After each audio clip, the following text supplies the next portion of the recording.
Ömer radiyallahu anh deyirdi ki, biz ən bərəkətli dönəmlərə səbir sayəsində yetişdik. Unutma ki, səbr etsən qazanacaqsan. Səbr etsən qiymətli olacaqsan. Səbr etsən Allah subhanahu teala sənin şanını ucaldacaq. Səbr etsən Allah sənə sahib çıxacaq. Səbr etsən Allah səni sevəcək.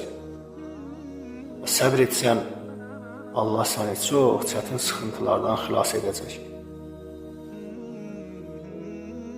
İmam Əhməd rəhməhullah deyirdi ki, hər şeydə bir kəramət vardır.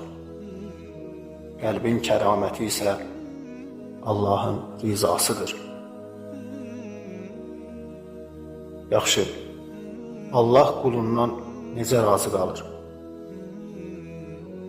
Qul Allahın rizasını necə qazanır? Belə ki, onun yazdığı qədərə səbr etməklə. Sonda hər şeydən daha xeyirlisini verəcəyini umaraq səbr etməklə. Necə insanlar imtihan olunarkən səbr etdi? İmtihan keçib getdi, amma aləmlərin Rəbbi Allah onunla qaldı. Necə insanlar vardı ki, imtihan öncəsi heç bir şey yox idi. Amma səbr edərək Allahın sevgisini qazandı. Sonra bu sevgi ona minlərlə xeyir gətirdi.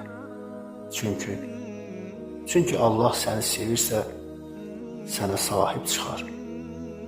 İmtihan keçib gedər, amma Allahın sevgisi daim səninlə birlikdə qalar.